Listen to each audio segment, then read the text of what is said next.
Donc être affecté sur une mission comme ça, c'est...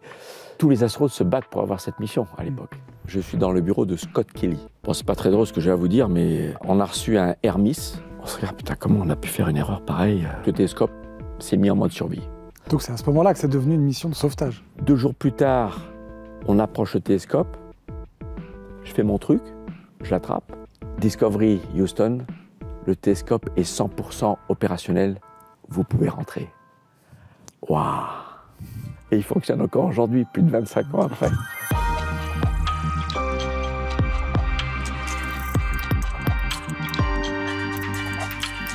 Ils sont moins de 700 dans toute l'histoire de l'humanité, moins de 700 êtres humains à avoir quitté la Terre pour voler dans l'espace. Aujourd'hui, nous accueillons l'un d'entre eux avec plaisir, Jean-François Clervoy. Merci d'être avec nous. Merci de m'accueillir. Bonjour à tous. Dans cette émission Planétarium, une des plus belles carrières du spatial français. Vous êtes spationaute de l'ESA, l'Agence spatiale européenne. Vous avez participé à 3 vols habités dans l'espace avec la NASA, à la grande époque des navettes spatiales américaines. Donc parlons de votre travail concret sur ces missions. Et pour ça, j'aimerais que vous me parliez de votre 3e vol. Votre 3e mission, c'était la réparation du télescope spatial Hubble. C'est devenu la réparation. Mais au moment où j'étais nommé, c'était la maintenance et l'entretien accéléré.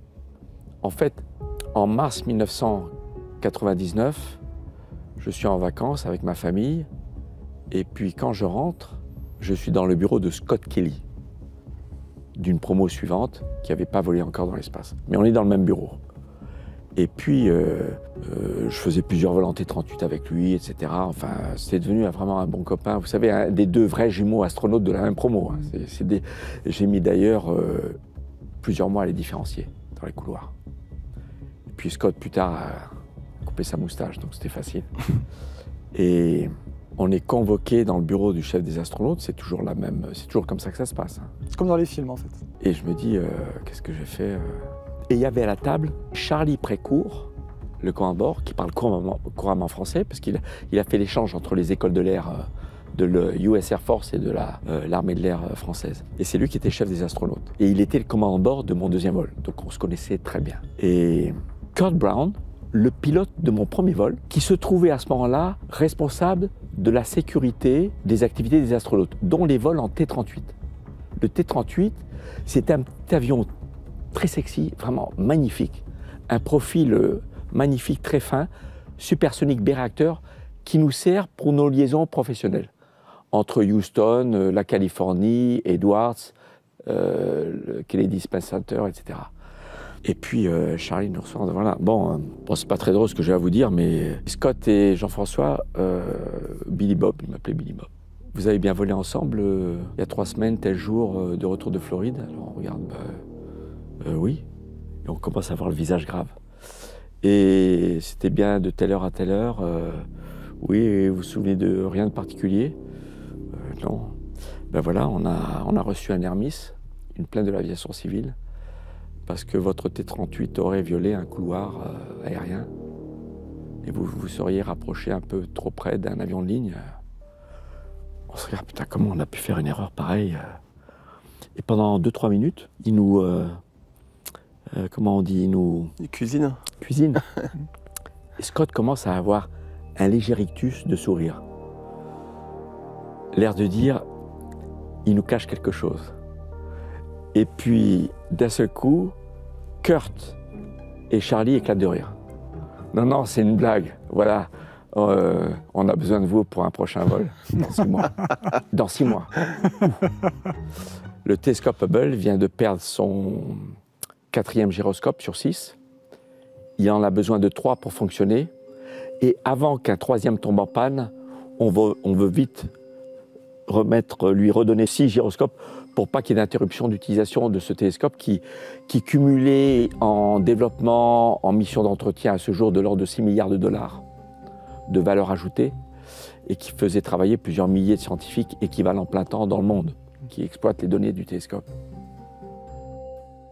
Et là, on se regarde avec Scott et putain, waouh, génial. Et Jean-François, tu seras l'ingénieur navigant, donc qui fait partie de ce qu'on appelle l'équipage de conduite avec les 2 pilotes, qui conduit, qui gère le vaisseau, les pannes pendant la montée, le rendez-vous, la rentrée, et qui en plus est le principal opérateur du bras robotique, qui en finale, je serais devenu à 98% le seul à le piloter. Parce que ceux qui étaient aussi entraînés étaient fatigués ou avaient trop de travail sur la préparation de leur sortie dans l'espace. Et parce que quand il y en a deux dehors, il y en a deux qui sont dedans. Donc un des deux pourrait éventuellement prendre la relève. Mais ils étaient tellement contents de mon travail et ils voyaient que moi ça me plaisait, parce que c'était quand même 9 heures d'affilée à manipuler le bras. Gérer le bras, on va le voir juste après. Et donc on nous dit, alors la raison pour laquelle on te prend, Jean-François, c'était pas à ton tour dans la rotation, mais les deux autres qui potentiellement auraient pu prendre ta place et qu'on voyait bien câblés dans leur tête pour ce genre de tâches, eh bien, sont pas disponibles. L'une parce qu'elle a pris un poste de management il y a quelques mois et ce serait pas réglo de la ramener et parce qu'elle a changé de statut dans l'organisation NASA, et l'autre parce qu'elle revenait tout juste d'une mission spatiale. Mais voilà, vous avez que 6 mois pour vous entraîner au lieu de 6 mois minimum, et on a besoin de quelqu'un qui soit capable de prendre l'entraînement au bras robotique tout de suite de façon opérationnelle, sans nécessiter la période de rafraîchissement. Et là, on a démarré à fond. Et Kurt nous a réunis avec les 4 destinés aux sorties dans l'espace qui, depuis 1 an, s'entraînaient à cette mission. Mais s'entraîner à cette mission qui devait avoir lieu 1 an plus tard. Il nous dit voilà, on va tout de suite s'entraîner. Et puis en ce qui concerne l'équipage de conduite, Scott et moi, il dit à Scott, tu ferais mieux de rassembler ton savoir, etc. parce qu'on va démarrer à fond. Et Scott, il stressait. Et tout de suite, il a accroché. Il s'est beaucoup appuyé sur moi pour l'aider à rentrer dans le mode d'entraînement. Parce que dans le simulateur, on se met dans un mode de vol réel. On ne se dit jamais, bon, c'est juste simulateur, j'ai pas eu le temps de réviser, ou c'est pas grave si je me plante. Non. Et il se trouve que les pannes sur une autre navette, des courts-circuits, ont fait que notre vol a été un peu retardé. Et finalement, on a volé 8 mois après l'annonce au lieu de 6 mois. Mais c'est greffé des problèmes sur notre navette en décembre, à l'approche du Y2K.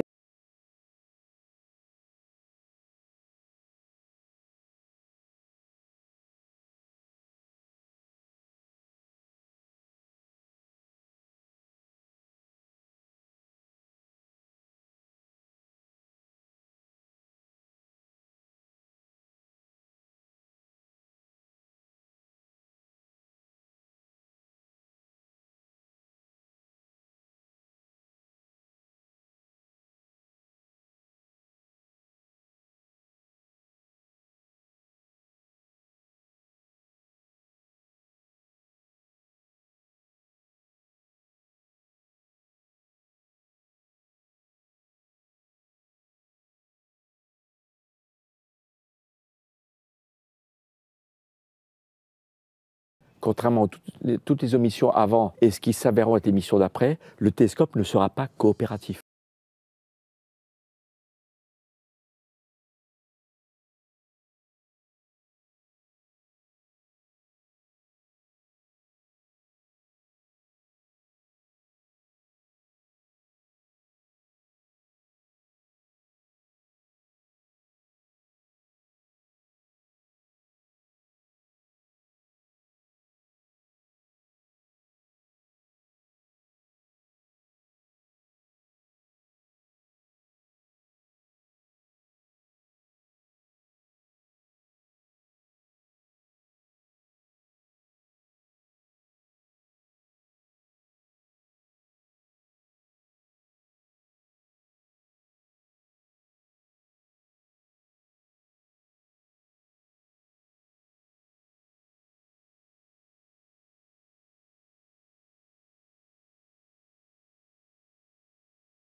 de rotation en butée ou le manche de translation en butée correspondent à des mouvements très lents. Mais je lui ai demandé, est-ce que je peux utiliser les modes grossiers, où là c'est bzzz, bzzz, ça va vite. Il m'a dit oui. Et donc je suis le seul astronaute dans l'histoire navette à avoir quelques dizaines d'heures d'affilée, utiliser le bras en vitesse rapide, constamment à proximité de la structure de la navette ou du télescope. Et je me suis jamais planté, ouf, ouf. C'est ça qui vous a permis de terminer à temps? Ouais. D'avoir une vitesse Oui, plus parce rapide? que en fait, sur le télescope, on a eu beaucoup de problèmes. Les sorties ont duré plus de 8 heures, et notamment parce que les portes étaient gondolées, à force d'avoir des expositions avec des conditions thermiques différentes, hein, puisque dans l'espace, il faut savoir qu'un matériau exposé dans l'espace, selon qu'il soit à l'ombre ou au soleil, il peut être à moins 200, moins 150, moins 200 degrés, jusqu'à plus 150, voire plus 200 degrés, selon sa couleur et selon le matériau. Donc ça... Et sans les vitesses rapides, on n'aurait pas réussi. Donc ça, c'est... On est d'accord, c'est le bras qu'on voit ici Voilà. sur cette Voilà, en haut à droite, on voit le bras et la partie verticale du bras, c'est le poignet. Et au bout du poignet, on voit un astronaute dans le sens longitudinal, les pieds vers la caméra, vers l'endroit où je me trouve. Et il a la tête quasiment dans le télescope. Ouais. Et donc cette mission a été un succès? Oui, et d'ailleurs, le jour de Noël, je suis aux commandes du bras, je prends le télescope. On vous voit le jour de Noël. Voilà, ça c'est juste après avoir largué le télescope. Je largue le télescope, le centre de contrôle nous demande de rester en patrouille serrée, en co-orbitation. Serrée, on est quand même à quelques centaines de mètres l'un de l'autre. Mais le télescope, on le voit très bien, il est... Le temps qu'il le réallume par télécommande, parce que quand on travaille dessus, on éteint tout pour ne pas se prendre de court-circuit. Il réallume tout, les 13 boîtiers électriques, électroniques, informatiques, optiques qu'on a remplacés, dont les gyroscopes évidemment, ils réallument tout, ils nous disent Discovery Houston, le télescope est 100% opérationnel, vous pouvez rentrer. Waouh! Et il fonctionne encore aujourd'hui, plus de 25 ans après. Et il a délivré des images incroyables. Je ne suis pas sûr que tous les spectateurs, Tristan, aient conscience de ce que c'est que le télescope spatial Hubble. Je pense quelque part, Hubble, c'est quand même dans l'imaginaire collectif. Les gens, je pense quand on dit Hubble, les gens pensent instantanément à un télescope spatial. Ils ne pensent pas à l'astronome Edwin Hubble. C'est vraiment rentré dans le salon des gens. Je pense que Hubble, ce mot, instantanément, ça leur évoque quelque chose. Après, il y a peut-être parfois un manque de compréhension de ce qu'il a fait. Les gens ont tout de suite ces images, je pense, des nébuleuses ou des morceaux de nébuleuses qui sont très caractéristiques, les pieds de la création. De la création, bien sûr. D'ailleurs, quand l'équipage a été reçu au centre spatial qui gère les télescopes spatiaux, dont Hubble, je leur ai demandé de me résumer quels sont les 2-3 points principaux qu'on doit au télescope. Affiner l'âge de l'univers, confirmation de l'existence des trous noirs, et troisièmement, qui est quand même fantastique, c'est que grâce à ces expositions qui peuvent être très très longues, donc pour les photographes qui nous écoutent, qui nous regardent, en photographie, plus un objet est sombre, plus il faut laisser l'obturateur ouvert longtemps pour accumuler de la lumière. Et grâce à un télescope grâce au fait que le télescope est placé dans l'espace, on peut avoir des expositions de plusieurs centaines d'heures d'affilée. Et dans le champ profond ou du sol, avec les télescopes terrestres, on ne voit rien, avec des expositions très longues, c'est des centaines de milliers de galaxies. Donc grâce à Hubble, on sait que le nombre de galaxies dans l'univers visible, ce n'est pas quelques millions, c'est quelques centaines de milliards, voire un millier de milliards. Donc tout de suite, il y a peut-être d'autres mondes comme le nôtre, quoi. Mais pour revenir sur la fin de cette mission, on se prépare à rentrer. Et puis, à cause du mauvais temps, on décale notre rentrée de 2 ou 3 orbites. Je crois que c'est au moins 2 orbites, donc 3 heures, à rien faire. Et dans le cockpit, à chaque passage nocturne de l'orbite, puisque je vous rappelle, on fait le tour de la Terre en 1h30, et la moitié de cette heure et demie, on survole le côté de la Terre opposé au Soleil. Donc on survole le côté de la Terre où il fait nuit et le Soleil ne rentre pas dans nos hublots. Donc si on se met d'accord entre nous pour éteindre toutes les lumières, mais toutes les lumières, les écrans, les montres éventuellement phosphorescentes, tout, au bout de 10 minutes, l'œil s'adapte à l'obscurité et c'est tapissé d'étoiles. Des milliers, et qui ne scintillent pas, puisqu'il n'y a pas l'atmosphère pour les faire scintiller. Et je me trouve dans le cockpit avec Claude Nicolier, astrophysicien avant d'être pilote de chasse et pilote de ligne, Mike Fall, astrophysicien, John Grunsfeld, astrophysicien de ma promo. Et j'ai eu le plus beau cours d'astronomie de ma vie. Parce qu'en plus, ils chamaillaient un peu entre eux. Je te dis que c'est une étoile double, non, je te dis que c'est une nébuleuse ou c'est voilà, un amas. Enfin, et puis après, ils expliquaient des choses qu'on voyait entre eux, et ils étaient d'accord, etc. Donc c'était génial. Et c'est ce qui a fait qu'au retour, mon obsession, il fallait que j'ai mon télescope. J'étais obsédé. J'ai lu tous les magazines, j'ai tout lu, entre les réfracteurs, les réflecteurs à monture équatoriale, enfin avec moteur ou pas, et je me suis acheté une lunette de 10 mètres de focale, de 120 mm d'ouverture, que j'ai pas utilisée pendant plusieurs années, mais je l'avais quoi, je l'avais. Par contre maintenant, depuis que je suis rentré en France, je la sors un peu chaque été pour montrer aux amis les anneaux de Saturne, les satellites de Jupiter, la Lune, des trucs comme ça. Mais c'est une mission qui nous rend fiers d'avoir servi la science. Parce qu'on sait que ces télescopes, alors on pourrait dire, on n'a qu'à refaire le télescope à un moment donné, il est obsolète, on refabrique le même avec des nouveaux instruments plus performants et on le lance. Et puis non, ce télescope, il était conçu pour être amélioré et à chaque visite d'entretien, je ne parle pas de sauvetage, parce que nous, on n'a pas amélioré ses performances optiques et scientifiques. Mais les autres missions ont amélioré ses performances scientifiques par un facteur 10 environ à chaque fois, parfois par un facteur 100 de résolution, de sensibilité. Donc c'est un télescope qui nous rend fiers. Et en plus, c'était à l'époque, c'était la mission reine, parce que dans une même mission, vous allez au plus haut de tous les vols habités d'orbite terrestre, qui n'a été battu que l'année dernière par une mission commerciale payée par un milliardaire qui a choisi d'aller beaucoup plus haut, mais juste sur une orbite, parce qu'on est un peu plus irradié quand on est plus haut. Et donc c'est la plus haute. Il y a un rendez-vous un peu particulier. Il y a de la robotique en plus, là, robotique double, capturer le télescope, après se servir de la robotique pour assister les collègues en scaphandre, après relâcher le télescope. Et donc, quand vous avez rendez-vous robotique EVA dans une même mission, en plus sur une orbite qui vous donne une vue de la Terre un peu plus... C'est une mission rare. Donc, être affecté sur une mission comme ça, tous les astronautes se battent pour avoir cette mission à l'époque. Et vous voyez une différence, justement, sur la manière dont vous voyez la Terre entre 700 et 400 km? Ça change vraiment la taille qu'elle fait? Qu'on est plus haut. Mais elle occupe quand même une grande partie du champ visuel. Mais pour vous donner la différence, dans mon premier et mon deuxième vol, il fallait attendre que la côte ouest des États-Unis ait disparu derrière l'horizon pour que, quelques dizaines de secondes plus tard, je commence à voir la côte est.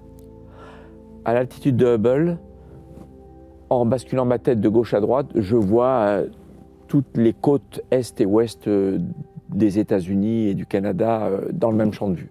Parce que je pense que pour le grand public qui a vu beaucoup de photos, notamment prises depuis l'ISS, un peu déformées, on voit la courbure, je ne sais pas si on a la bonne image de ce que vous devez vivre. L'impression que vous avez eu que la Terre, elle est vraiment juste là, à vos pieds. C'est une boule qui est très proche et qui défile très vite. Et si vous voulez vous persuader par vos propres yeux que la Terre tourne sur elle-même, il faut faire un exercice particulier que Story Musgrave m'avait enseigné pendant la quarantaine de mon premier vol, parce que c'était un peu un extraterrestre dans le corps des astronautes américains. Il ne pense pas normalement. C'est un gars brillant, génial, qui a des doctorats dans plein de domaines différents. Enfin, et il m'a dit, tu as de la chance, sur mon premier vol, je reviens, d'être sur une orbite très inclinée sur le plan de l'équateur. L'inclinaison, c'est l'angle entre le plan de l'orbite, qui comprend le cercle de notre orbite, et le plan de l'équateur. Pour Hubble, on survole quasiment que l'équateur. J'ai jamais survolé à la verticale de la France. On était à plus ou moins 2000-2500 km nord-sud de l'équateur, mais jamais plus haut. Mais dans mon premier vol, donc il me dit, quand tu traverses l'équateur, comme dans ton vol, tu auras souvent la navette dans l'axe de ta trajectoire, regarde au loin un point remarquable, reconnaissable, qui est à l'horizon. Au moment où tu arriveras à la verticale, tu verras, il ne sera pas en dessous, il sera décalé. Parce que le temps que tu as mis pour aller de l'équateur à la verticale de ce point, la Terre a tourné. Voilà, donc je peux vous dire, la Terre... Parce que quand on regarde juste la Terre comme ça, c'est une grosse boule qui défile plutôt comme ça très vite. Parce que nous, on va très vite au-dessus. Donc là, c'est vrai que c'est important de comprendre que tous les vols en orbite basse, que ce soit 300, 400, 600, mes 3 altitudes, ça j'ai de la chance, mes 3 vols, c'est 3 altitudes différentes, c'est 3 inclinaisons différentes et c'est 3 contenus très différents. Un pour la Terre, l'atmosphère, l'autre c'est pour les humains, ravitailler une station, faire de la logistique, et troisième c'est pour la science. Voilà. Mais dans tous les cas, la Terre, elle occupe quasiment tout le champ de vue. Rien à voir avec ceux qui sont allés 1000 fois plus loin, vers la Lune, qui voyaient la Terre comme une petite boule au loin sur une dominance du vide apparemment infini du cosmos, parce qu'ils ne voyaient pas les étoiles, il y avait trop de lumière, le Soleil et la Terre dans le champ de vue. Mais c'est une expérience de voir la Terre, grand champ de vue, qui défile vite, et avec alternance très rapide des chaînes de montagnes, des déserts, des volcans, des forêts tropicales, des atolls de Polynésie et des Maldives et de l'océan, les lignes de côte, tout ça, c'est magnifique. La Terre, elle est belle. D'ailleurs, on a toujours à la fin d'une période d'observation, après l'aspect émotionnel et presque spirituel, on se pose des questions sur la création. On ne trouve pas la réponse, mais moi, je ne me suis jamais posé aussi fortement la question sur la création de notre planète, de l'univers, en regardant l'univers, la Terre, poser cette boule dans l'univers qui nous entoure. Et vous avez trouvé des réponses? Comment? Vous êtes posé des questions, mais est-ce que vous avez trouvé des réponses? Non. Non, mais on se dit quand même, mais est-ce que c'est le hasard qui a pondu cet être cosmique aussi unique, aussi incroyablement beau et diversifié et vivant, et avec sa vie électrique, les aurores polaires, cosmiques, les impacts d'astéroïdes. Le plus connu, c'est le Manicouagan. C'est un des rares astroblèmes. Donc un astroblème, c'est le nom qu'on donne à un impact d'astéroïde qui n'a pas été effacé par l'érosion et qui est encore visible. Donc le Manicouagan, c'est un cercle, c'est un lac circulaire qui fait 80 km de diamètre au Québec, et vous le voyez de loin. Et l'hiver, c'est un cercle blanc, il est glacé. Et c'est un gros astéroïde qui a percuté la Terre il y a 250 millions d'années, bien avant les dinosaures, mais qui vous rappelle que la Terre a une vie cosmique. Et puis vous voyez les volcans, les ouragans, donc vous ne vous dites plus la Terre est fragile. La Terre, elle a sa vie d'une puissance phénoménale, les éclairs, les aurores polaires, les ouragans, les volcans, les impacts d'astéroïdes. Et nous, on est le vivant qu'elle accueille dans cet équilibre stable mais fragile de l'atmosphère, de l'océan. Et on termine par se dire quelle chance on a d'être apparus, nous, espèces vivantes, sur une planète aussi accueillante. On a la chance, on ressent la chance d'être accueillis par une planète aussi géniale. On ne s'en rend pas compte quand on vit la plupart du temps au milieu du béton, du macadam. Mais je pense que les personnes qui vivent à la campagne, dans la montagne, de leur culture, du lait de leurs chèvres, et qui vivent cette communication avec leur environnement naturel, minéral, végétal, et du vivant diversifié, ils en sont conscients, je pense.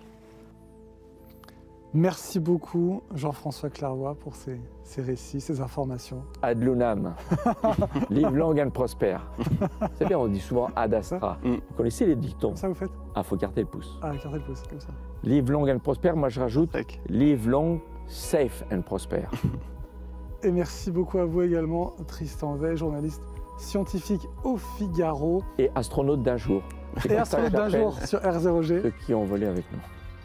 Et nous, on se retrouve très vite pour un prochain numéro de Planétarium sur le Figaro TV.